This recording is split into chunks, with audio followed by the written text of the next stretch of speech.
আসসালামু আলাইকুম রহমতুল্লাহি ওয়া সম্মানিত দর্শক, বাংলাদেশ সেনাবাহিনীর সাবেক প্রধান জেনারেল ইকবাল করিম ভূঁইয়া, সংক্ষেপে যিনি আইকেবি নামে সমধিক পরিচিত। তো সেই জনাব ইকবাল করিম ভূঁইয়া অনেক দিন ধরে বাংলাদেশে ভীষণ রকম আলোচিত এবং বর্তমান সময়ে মহা আলোচিত। তাকে যারা অপছন্দ করেন তাকে ইদানিং অনেকে আবার ট্রল করা শুরু করছেন। তো তাকে নিয়ে যে আলোচনা হচ্ছে বা মহা আলোচনা হচ্ছে এবং আগামীতে তাকে কেন্দ্র করে যে একটা রাজনৈতিক বলয় পরিবেশ পরিস্থিতি তৈরি হতে যাচ্ছে, সেই বিষয়গুলি নিয়ে মূলত আজকের এই ভিডিওতে আলোচনা করব। তো সেই আলোচনায় যাওয়ার আগে জনাব ইকবাল করিম ভূঁইয়া সম্পর্কে আমি যতটুকু জানি সেটা বলে নেওয়া আবশ্যক। জনাব আইকেবি একমাত্র সেনাপ্রধান স্বাধীনতার পর থেকে আজ অবধি যার ডেজিগনেশনটা তৈরি হয়েছে সংক্ষেপে। যেমন জেনারেল জিয়াউর রহমান সাহেব আছেন, শফিউল্লাহ সাহেব আছেন, কিংবা জেনারেল আজিজ আছেন, বা বর্তমান যিনি সেনাপ্রধান রয়েছেন ওয়াকারুজ্জামান। তো তাদের নামের অদ্যাক্ষর নিয়ে এখনো পর্যন্ত কাউকে সংক্ষেপে ডাকা হয় না।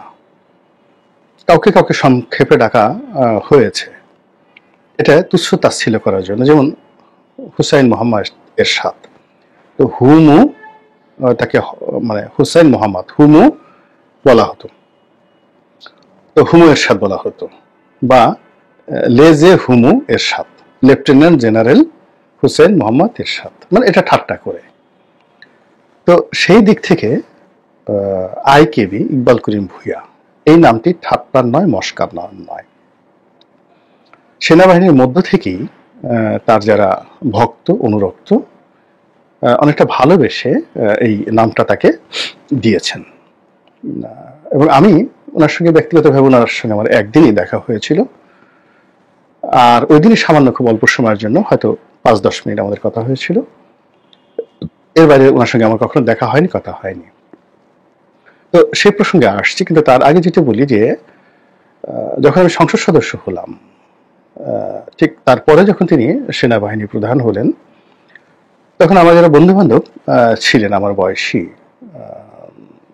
যারা এখন লেফটেন্যান্ট জেনারেল অনেকে আছেন, তো তাদের কাছ থেকে শুনতাম যে এই লোকটি কেমন। তো সবাই বলতেন যে উনি আপাদমস্তক অনেস্ট, খুবই সাহসী, খুবই দক্ষ, এবং সেনাবাহিনীতে এই ধরনের অফিসার খুবই বিরল। এবং একই সঙ্গে যে জিনিসটি শুনতাম যে তার কাছ থেকে সেনাবাহিনী অনেক কিছু আশা করে, এটা হলো ইতিবাচক দিক। পরবর্তীতে তিনি যখন দায়িত্ব গ্রহণ করলেন, তখন প্রায় সব সেনাবাহিনীর ভিতরকার যে অবকাঠামো, এটাকে রীতিমতো মানে তিনি আমূল পরিবর্তন করে ফেলেছিলেন। ক্যান্টনমেন্টগুলোর যে উন্নয়ন আইকেবির জমানাতে হয়েছে, তখন তিনি এর জন্য কোনো বাজেটারি কোনো প্ল্যান মানে কোনো কিছু তিনি ধার ধারেননি। তার কাছে যেটা ভালো মনে হয়েছে তিনি সেই কাজগুলো করেছেন। ফলে এখন সবগুলো ক্যান্টনমেন্টে আপনি যদি যান, ইকবাল করিম ভূঁইয়ার যে ডেভেলপমেন্ট, এই ডেভেলপমেন্ট ওয়ার্কের যে নমুনা যেভাবে আছে, অমন আসলে অন্য কারোর নেই। আর নেতিবাচক দিক হলো যে এই ডেভেলপমেন্ট কাজগুলো করতে গিয়ে তার বদনাম হয়েছে, তার আপনজনের বদনাম হয়েছে, এবং এটা স্বাভাবিক। রাজনীতিবিদদের মধ্যে যারা খুব বেশি কাজ করেন তাদেরকে এই সকল কাজকর্মের জন্য অনেক দায় দেনা পরিশোধ করতে হয়।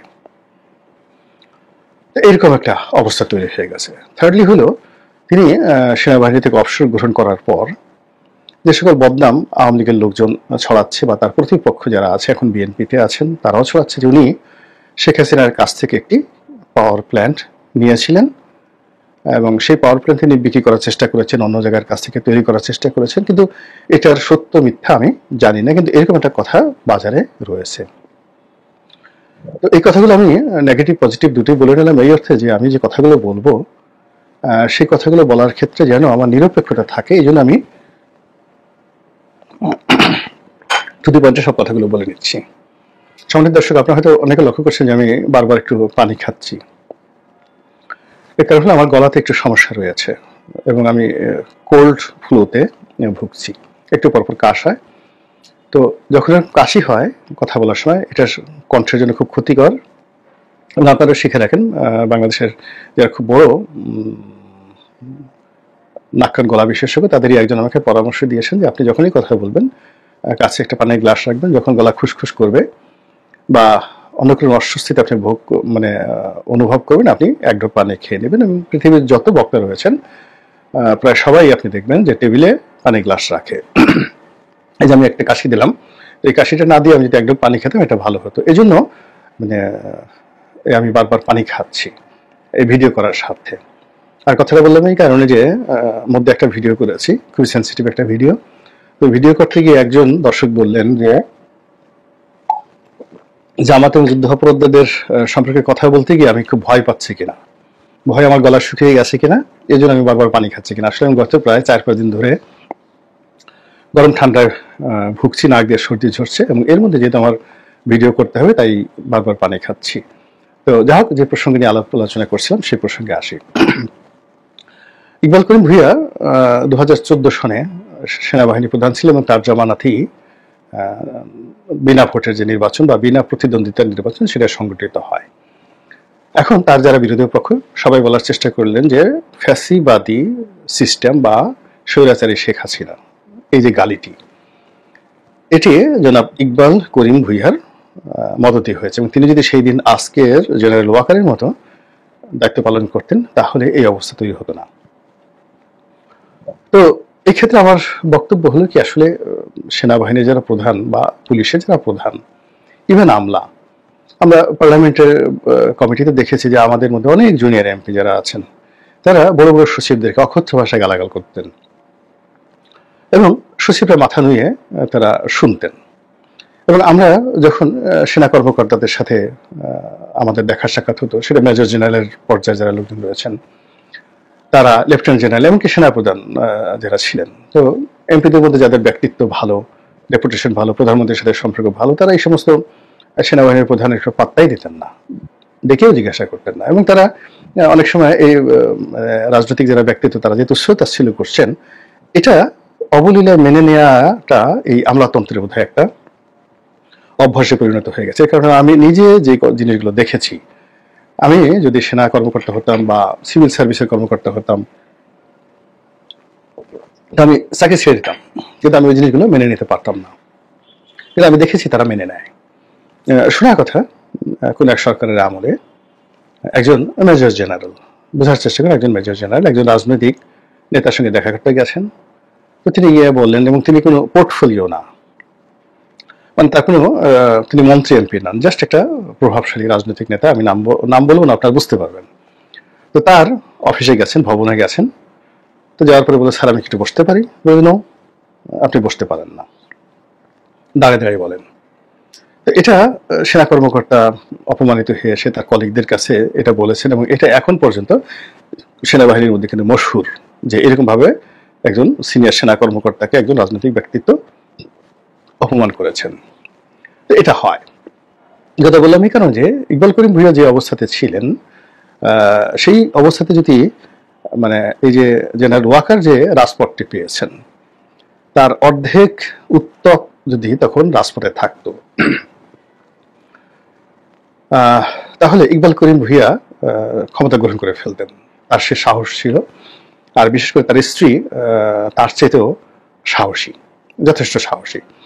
তো সেক্ষেত্রে একটা ভিন্ন ইতিহাস হইতো, কিন্তু সেটা হয়নি। রাজপথ যদি উত্তপ্ত না হয়, পরিস্থিতি যদি না ওরকম গরম না হয়, তাহলে সাধারণত আমলাতন্ত্র কখনোই জনগণের কাতারে দাঁড়ায় না। এটা হলো বাস্তবতা। 2 নম্বর হলো এরশাদের ক্ষমতা গ্রহণ।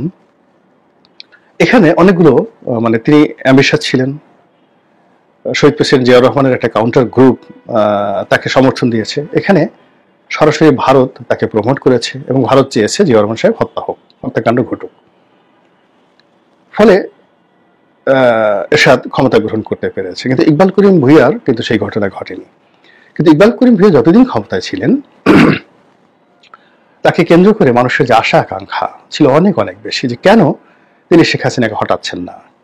বিশেষ করে যখন 15-16 সনে সেই বিএনপি জামাতের জ্বালাও পোড়াও বলেন, আন্দোলন বলেন, ওই সময়টাতে তিনি কেন শেখ হাসিনাকে ক্ষমতাচ্যুত করলেন না, এই কথা নিয়ে অনেকে কিন্তু বলার চেষ্টা করেন। তো এনিওয়ে, এটা ভিন্ন একটা বিষয়। ঘটনা যাই হোক না কেন, ইকবাল করিম ভূঁইয়া রিটায়ার করার পরে আওয়ামী লীগের সঙ্গে অন্যান্য সেনাপ্রধানের যে সম্পর্ক, ঠিক ওইরকম সম্পর্ক তার সঙ্গে ছিল না। তিনি মনে মনে বিক্ষুব্ধ ছিলেন, কিছুদিন সম্পর্ক ছিল, কিন্তু 2018 সনের পরে আর কোনো সম্পর্ক যোগাযোগ ছিল না। তিনি একজন সাধারণ সেনাপতি বা সেনাপ্রধান হিসেবে, সাবেক সেনাপ্রধান হিসেবে যেভাবে তার অবসর জীবন যাপন করা দরকার তিনি সেভাবেই করে আসছিলেন। কোনো রাজনীতির মধ্যে তিনি ওভাবে জড়াননি। কিংবা সাবেক সেনাপ্রধান জেনারেল হারুন যেভাবে ডেস্টিনিতে যোগদান করেছিল, তো তিনি চাইলেও ওয়ালটনে যোগদান করতে পারতেন, বসুন্ধরাতে যোগদান করতে পারতেন, অনেক কিছু করতে পারতেন, কিন্তু তিনি সেটা করেনি। তিনি তার সম্মান নিয়ে তিনি ছিলেন। কিন্তু খুবই গুরুত্বপূর্ণ একটা বিষয় হলো যে এই জুলাই আগস্ট বিপ্লবের সময় তিনি সেনাবাহিনীকে, সাবেক সেনা কর্মকর্তাদেরকে অর্গানাইজ করে তিনি যেভাবে বিপ্লবীদের পক্ষে নেমেছিলেন, নিজের ফেসবুক প্রোফাইল লাল করে দিয়েছিলেন, যেভাবে রাওয়াতে এসে তিনি বক্তব্য দিয়েছিলেন, এবং যেভাবে থানা পুলিশ মিরপুরের যে ডিওয়াইসেস, সেই ডিওয়াইসেসে তাণ্ডব চালিয়েছিল, তার প্রতিবাদে তিনি যেভাবে ডিওয়াইসেস বাসীদেরকে উদ্বুদ্ধ করে রাস্তায় নামিয়েছিলেন, এটি স্বাধীন বাংলাদেশে দ্বিতীয়বার ঘটেনি, কখনো ঘটেনি, আর আগামীতে ঘটবেও এরকম বলা যাচ্ছে না। ফলে ইকবাল করিম ভূঁইয়ার প্রতি আপনি শ্রদ্ধা না জানিয়ে পারবেন না। আমরা আশা করেছিলাম যে তাকে উপদেষ্টা পরিষদে রাখা হবে বা তিনি হবেন প্রধান উপদেষ্টা, এটা আমরা অনেক আশা করেছিলাম, এবং সেটা ভালো হতো, আমি অন্ততপক্ষে যেটা মনে করি। এখন ডক্টর মোহাম্মদ ইউনূসের ব্যর্থতা এবং সাম্প্রতিক সময়ে যা কিছু হচ্ছে তা নিয়ে আবার ইকবাল করিম ভূঁইয়া বেশ সরব হচ্ছেন। তিনি ডক্টর ইউনূসের পক্ষে বলছেন না, বিপক্ষে বলছেন না, কিন্তু রাজনীতিতে যে অস্থিরতা শুরু হয়েছে, রাজনৈতিক দলগুলোর মধ্যে যে অব্যবস্থাপনা এবং অবিশ্বাস তৈরি হয়েছে, এতে করে আরেকটি 1-11 চলে আসতে পারে বলে তিনি হুঁশিয়ারি করেছেন এবং বলার চেষ্টা করেছেন যে 1-11-র ফলে দেশের রাজনীতিতে কি হয়েছে না হয়নি সেটা বড় ব্যাপার নয়, 1-11-র ফলে সেনাবাহিনীর অনেক অনেক ক্ষতি হয়েছে, এটা সত্য। তো কাজে তিনি যেহেতু একজন সৈনিক, ফৌজি, কাজে তিনি সেই 1-11-র মতো আর একটা প্রেক্ষাপট তৈরি হোক এবং সেনাবাহিনী আবার ক্ষতিগ্রস্ত হোক, এটা তিনি চাননি, এবং এটা নিয়ে কিন্তু এখন বিতর্ক হচ্ছে।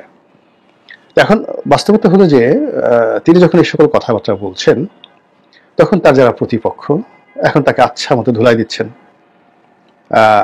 বিশেষ করে বিএনপির অনেক লোক তাকে শেখ হাসিনার দোসর বলার চেষ্টা করছেন। যারা 1-11-র সুবিধাভোগী ছিলেন তারা তাকে গালাগাল করছেন। ডক্টর মোহাম্মদ ইউনূসের যারা আপনজন তারাও তাকে গ্রহণ করছেন না। ফলে এই যে ভদ্রলোক একটা ত্রিমুখী সংকটের মধ্যে পড়েছেন। আমি তাকে একবারই দেখেছিলাম রাশিয়ান অ্যাম্বাসিতে, তখন তিনি সেনাবাহিনীর প্রধান। তো তখন এমন একটা অবস্থা যে সবাই, সেনাপ্রধান মানে বিরাট ব্যাপার, তাকে তেল মারার জন্য, তার সাথে কথা বলার জন্য, তাকে একটা সালাম দেওয়ার জন্য বড় বড় মন্ত্রী এমপিরা দৌড়াদৌড়ি শুরু করে দেয়, এবং তিনি লম্বা মানুষ, তার সাথে সালাম বিনিময় করার জন্য, হ্যান্ডশেক করার জন্য অনেক যারা একটু খাটো তাদেরকে কসরত করতে হয়, এবং স্বয়ং এসটি মামের মতো পাওয়ারফুল মানুষও দেখা গেল যে বেশ কিছুক্ষণ অপেক্ষা করে তার সাথে হ্যান্ডশেক করতে গেল। তো সেখানে আমার যে অভ্যাস, আমি সাধারণত যারা ক্ষমতাধর লোক তাদের থেকে দূরে থাকি, কিন্তু উনি কি করে যেন এগিয়ে এলেন, উনি সালাম দিলেন, হ্যান্ডশেক করলেন এবং ওনার ভিজিটিং কার্ডটা দিলেন, এবং আমরা 5-10 মিনিট ওখানে দাঁড়িয়ে কথা বললাম, রাশিয়ান অ্যাম্বাসির ওখানে কথা বললাম, এবং আশেপাশে যারা মন্ত্রী, এমপি, অন্যান্য যারা লোকজন ছিলেন তারা খুব আশ্চর্য হয়ে গেলেন যে আমার সাথে ওনার কখনো কোনো পরিচয় হয়নি, আর কি কথা বলেছে আমার মনেও নেই, কোনো কিছু মনে নেই, ওনারও হয়তো মনে নেই। তো কথা বলে উনি ওনার একটা ভিজিটিং কার্ড দিলেন, ওই কার্ডটা আমার কাছে এখনো আছে। তারপর সে কার্ডটা উনি নিজের পকেটে খুঁজলেন, দেখলেন যে কার্ড নেই। তার ওনার এডিসি কাছাকাছি ছিলেন, তাকে ডেকে এনলেন, তো বললেন যে এমপি মহোদয়কে কার্ডটা দিন। তো সে কার্ডটা দিলেন, ওনার সাথে আর আমার কখনো কথা হয়নি, দেখা হয়নি। তো এই অল্প সময়ের মধ্যে আমার যেটা মনে হয়েছে যে তার যথেষ্ট আত্মমর্যাদা বোধ আছে, তার সিলেকশন করার ক্ষমতা খারাপ না, ভালো। এবং তিনি তেলবাজি বা ক্ষমতাধর লোকদের পেছনে ছোটাছুটি এগুলো পছন্দ করেন না। এই কারণ হলো যে ওই দিনের সমাবেশে সেখানে এসটি ইমামের মতো লোক, তুফাইল সাহেবের মতো লোক, আমু সাহেবের মতো লোক, উপাধ্যক্ষ আব্দুল শহীদ যিনি চিফ হুইপ ছিলেন তার মতো লোক, আরো অনেক মানে সরকারের গুরুত্বপূর্ণ সব মন্ত্রীরা ছিলেন। তো তিনি কারোর সঙ্গে কিন্তু গল্প করেননি, এমনকি কোনো রাষ্ট্রদূত কারোর সঙ্গে মানে গল্প করেননি। যারা তাকে সালাম দিতে এসেছে, হ্যান্ডশেক করেছে, তিনি শুধুমাত্র 10-12 সেকেন্ডের মধ্যে শুভেচ্ছা বিনিময় করে একা দাঁড়িয়েছিলেন। তো তিনি দাঁড়িয়ে দাঁড়িয়ে আশেপাশে লক্ষ্য করছিলেন যে তার মতো এমন কেউ আছে নাকি।